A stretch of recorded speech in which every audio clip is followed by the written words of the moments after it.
வணக்கம். அதாவது குடிமங்கலம் காவல் நிலைய சிறப்பு உதவி ஆய்வாளர் கொலை செய்யப்பட்ட வழக்கு தொடர்பாக தொடர்ந்து 5 தனிப்படைகள் அமைத்து காவல்துறையினர் குற்றவாளிகளை தேடி வந்த நிலையில் நேற்று மாலை முதலாவதாக 2 குற்றவாளிகளை காவல்துறையினர் கைது செய்தனர். இந்த நிலையில் தொடர்ந்து தலைமறைவாக இருந்த மணிகண்டனை தேடும் பணியில் தனிப்படை போலீசார் ஈடுபட்டு வந்த நிலையில் நேற்று இரவு மணிகண்டனை தனிப்படை போலீசார் கைது செய்துள்ளனர்.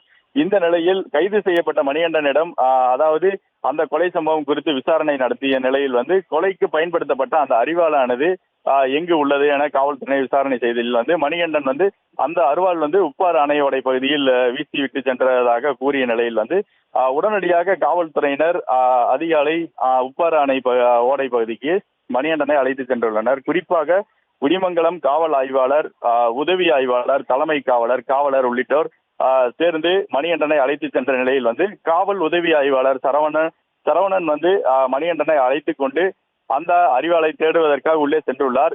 இந்த நிலையில் அதாவது அரிவாளை பார்த்தவுடன் மணிகண்டன் உடனடியாக காவல் உதவி ஆய்வாளரை தாக்கியுள்ளார். இதில் காவல் உதவி ஆய்வாளர் சரவணனுக்கு வலது கையில் பலத்த காயம் ஏற்பட்டது. இந்த நிலையில் தொடர்ந்து அங்கு இருந்த காவல் ஆய்வாளர் மணிகண்டனை எச்சரித்துள்ளார்.